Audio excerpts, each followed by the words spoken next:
films capture the sheer magic of old Hollywood quite like Funny Face. With the perfect combination of music, fashion, romance, this classic musical pairs the forever gorgeous Audrey Hepburn with the handsome Fred Astaire, transporting us, the audience, to a world of high fashion in Paris in the 1950s. Where else would you rather be? But beneath its stylish surface lies artistic innovation and behind-the-scenes stories that make Funny Face one of the most enduring films of its era. Welcome back to your favourite corner of the internet for old Hollywood drama, glamour, and behind-the-scenes chaos. My name is Cassidy Krieger, and I am the founder of Hollywoodland Photos. Make sure you hit that subscribe button so you can get weekly old Hollywood movie reviews just like this one. So, let's talk Funny Face. Audrey Hepburn plays a shy bookshop clerk called Jo Stockton, who is discovered by fashion photographer Dick Avery, played by Fred Astaire, and she's whisked away to Paris, where she unexpectedly becomes a model and falls in love, because that's everybody's dream. Though Funny Face is widely associated with this 1957 film, its origins actually stretch 3 decades earlier.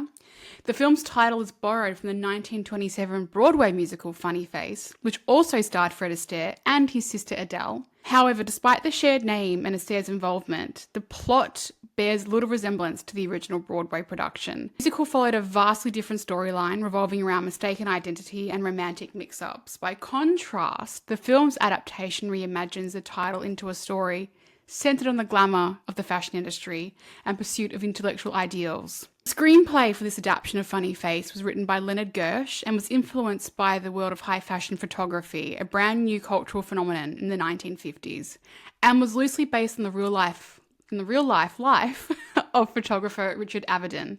So Richard actually provided a number of photographs seen in the film, including the stills of the opening credits. And probably the most famous single image from the film is the intentionally overexposed close-up of Audrey Hepburn's perfect face. The casting of Audrey Hepburn and Fred Astaire was a stroke of cinematic serendipity. Hepburn, who was fresh off her Oscar-winning performance in Roman Holiday, had already captured hearts around the world. At the time, she was building a reputation for playing intelligent, independent women, a persona that perfectly fit the character of Jo Stockton. Fred Astaire, of course, by the 1950s was an absolute living legend. And he was no stranger to Hollywood musicals, obviously.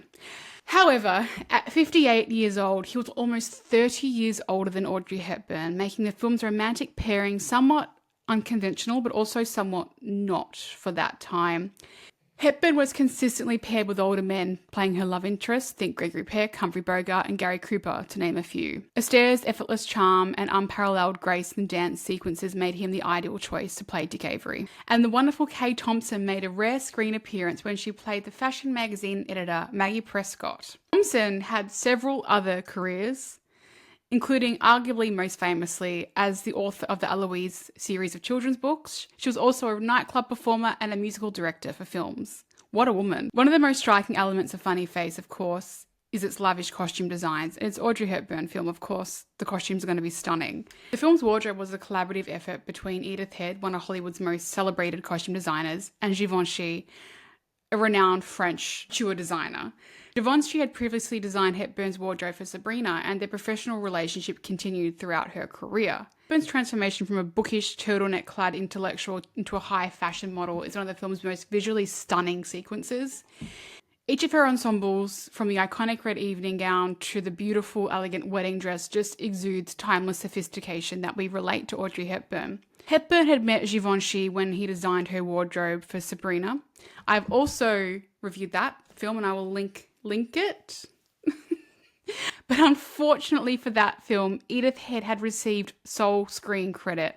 And when that film won an Academy Award for costume design, the Oscar went to Head alone. For Funny Face, Givenchy did all of Hepburn's Paris costumes, and Hepburn made sure Givenchy received equal billing and an Oscar nomination with Edith Head. But perhaps one of the most important characters of Funny Face is the city of Paris. It's more than just a setting in Funny Face, it's an essential character that breathes life into this film.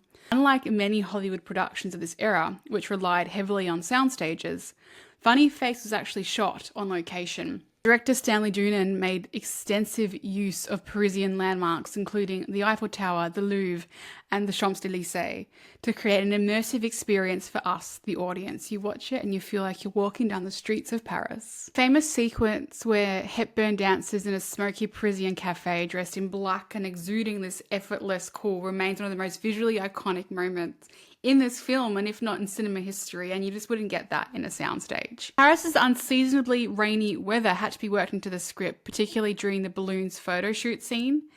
During filming of the Paris scenes, much of the cast and crew were on edge because of riots and political violence that was gripping the city. But I think without shooting in Paris, this film would have been missing an arm or a leg. It really makes it all the better. And of course, music is the beating heart of Funny Face, with a score composed by George and Ira Gershwin. The film features classic numbers like It's Wonderful, How Long Has This Been Going On, and the title song, Funny Face. Each musical sequence is carefully choreographed to highlight the talents of both Hepburn and Astaire. Hepburn was very nervous about dancing with Fred Astaire. Wouldn't you be? I would be crapping myself. And although not a trained dancer to the level of Fred Astaire, her ballet background gave her an advantage in movement-based scenes. And at their first meeting, Fred Astaire soon put Audrey Hepburn at ease. Fred literally swept me off my feet, she later recalled. So when Funny Face was released in 1957, it was considered a box office failure and failed to break even. Happy days. Reviews, however, were more favourable. Bosley Crowther of the New York Times, for example, wrote that it was a delightfully balmy, colourful and glittering and extraordinarily stylish, with class in every considerable department on which this picture depends. And the film received 4 Oscar nominations, including for Best Costume Design. Funny Face is a weird one for me. I loved it. I rewatched it obviously for this video, and I loved it so much when I was younger, so I was so excited to sit down and watch it again. It's stunning to look at. The moment it starts, it just grabs you in, and it's just so beautifully shot, and everyone is so good in it. And I mean, they're all legends, so they're good. The music is dreamy, the dance sequences are beautiful, and Hepburn and Astaire, even though there's a massive age gap, had a really lovely chemistry. But when you watch it, it's obvious, well for me, it's obvious why the film didn't sweep the box office when it was first released. It's nobody's best film in this. They all did better films, and they probably would all agree to that. But I think it's a really good film still to watch and escape into. It really does sweep you into it, especially the Paris scenes. I think my favourite musical number, of course, is Bonjour Paris. It just oozes joy. And then every time I watch it, I've posted it on my Instagram page a couple of times, and every time I post it, it does really well because I think it's just so joyful, and it's Paris. And who doesn't love Paris? I would love to know your thoughts on this film, and if you agree with me. It's not their best, it's not their worst by any means, but it's just missing something maybe that could have made it iconically classic. And remember, classic cinema is anything but old news, so don't forget to like, subscribe, and comment, and I will see you next time for another old Hollywood film review.